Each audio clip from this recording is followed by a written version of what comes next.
Bueno, pues efectivamente tenemos muchos temas y si fuera posible mostrar estas láminas sobre la Ley de Fiscalización y Rendición de Cuentas de la Federación sería muy bueno, donde vienen especificados, ¿no? Y decíamos en el corte, Enrique, cómo el poder, esta coordinación con el INE, porque el INE tiene su propio ente, ¿no?, fiscalizador de las campañas políticas. Cuando hablamos de esta coordinación con el INE, el SAT, la Secretaría de la Función Pública y los temas de seguridad, tú me decías, bueno, es que eso es básico porque mucho de la corrupción se da justamente para financiar campañas políticas. Sí, efectivamente. O sea, estamos conscientes de que el incentivo electoral, ganar una elección, continuar en el poder, es lo que lleva al endeudamiento y al desvío en el gasto. Vemos ahorita que las campañas electorales van generando información muy interesante, cómo aumenta la base monetaria en épocas de campaña, cómo el uso de efectivo en vez de hacer transferencias electrónicas. Entonces hay mucha información que vale la pena hacerla al conocimiento de la Autoridad Superior de la Federación, para que diga, a ver, este es el presupuesto, cómo se ejerció ese presupuesto, cómo fue el gasto, por qué no me está cuadrando aquí el gasto electoral con los recursos que se dieron, con los ingresos que tuvo el Estado, los ingresos que tuvo la Federación y el ejercicio del gasto. Los temas electorales son fundamentales, entonces esa coordinación que exista con el INE es muy positiva y va a ayudar a que no haya un desvío de recursos tanto a nivel federal como a nivel subnacional. Bueno, pues ahí tienen ustedes cómo esta ley realmente sí permitiría pues llegar mucho más allá. También se habla de otras maneras de esta ley de fiscalización de que verdaderamente pueda llegar a fondo. Sí va a tener las participaciones federales. Sí, y sí va a tener capacidad de investigar, pero con diferentes equipos. Por un lado audita y por otro lado investiga. De modo que pueda ayudar justamente un poquito como la Auditoría Superior de la Federación a poder poner sobre el tribunal, o sea, mandar al tribunal y no esperarse a que la PGR le haga caso, porque hasta este momento pues, la Auditoría Superior de la Federación audita y dice, pues aquí hay problemas y ya, ¿no? Y el tema es, no, espérate, no y ya, investigas y lo mandas al tribunal y el tribunal va a actuar y entonces ya es otra cosa, o sea, no tiene que pasar por la Fiscalía, puede entrar directamente al tribunal de parte de la Auditoría Superior de la Federación. Y ese ya es otra vez el tener más de una sola opción, más de un solo camino para poder llegar hasta el final.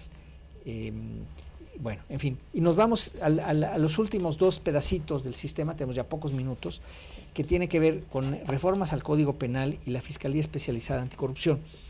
Este fue un paso importante, ¿no, Enrique Fer? Porque, digamos, la Ley General de Responsabilidades Administrativas, pues son eso, administrativas. ¿Cómo las conviertes en penales, en tipos penales? Ahí hubo que hacer reformas al Código Penal.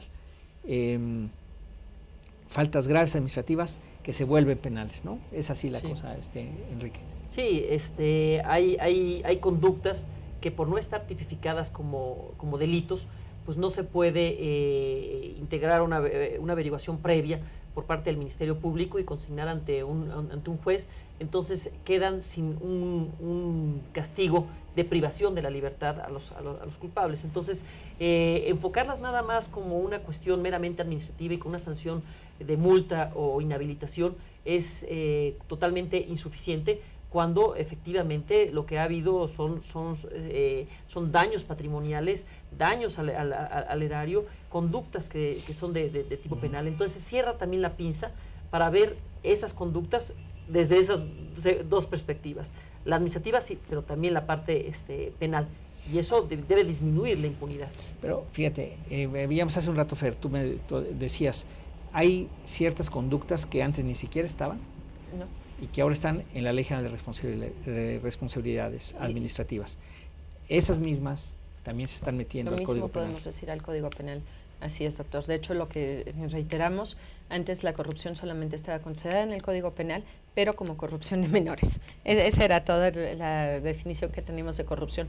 Hoy en día con esto tenemos la corrupción que se entiende desde el ámbito administrativo, esa parte que decíamos que era inhabilitar al funcionario o que tiene que devolver el dinero que haya tomado de manera ilícita, y por el otro lado tenemos entonces también que se refleja y que ya van a poderle privar de su libertad en ciertas conductas graves y ya quedan tipificadas como tal en el código. Antes no estaban, entonces antes, aunque el juez dijera esto merece una pena, pues sí, merece una pena a tu real entender, pero no tienes las herramientas jurídicas o la legislación para poderlo hacer.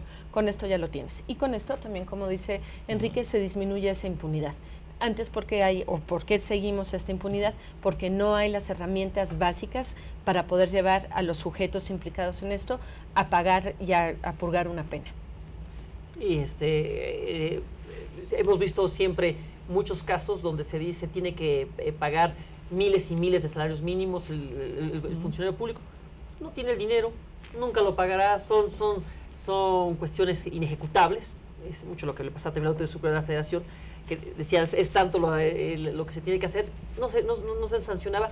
Y si no hay una cuestión corporal, una privación de la libertad por esa conducta, entonces se queda impune el hecho ilícito. Entonces, el darle ese tamiz penal a las conductas administrativas genera incentivos para que entonces el funcionario diga, espérame, esto no va a acabar simplemente, no va a quedar impune por una cuestión de que mi patrimonio no da para resarcir o pagar, sino que ahora sí va mi libertad de por medio.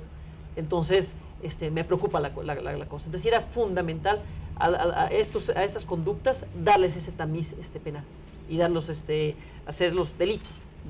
Y bueno, luego viene quien va a perseguir, además de que ya dijimos, la auditoría, la Secretaría de la Función Pública pueden a su vez mandar casos al tribunal. Hay la Fiscalía Especializada en Anticorrupción.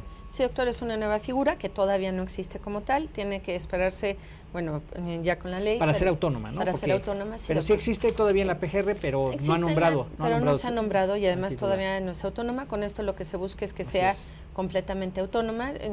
Va a tener también la figura que va a ser transeccional, no va a ser nombrado por el presidente en turno, sí, y además también tiene que ahí tener cierta confirmación por el Poder Legislativo, sin caer en las partes partidarias. Entonces eso le da una autonomía que en estos momentos no se tiene, y dos, que tiene más fuerza para perseguir ciertas conductas ilícitas, que en este momento no existe como tal.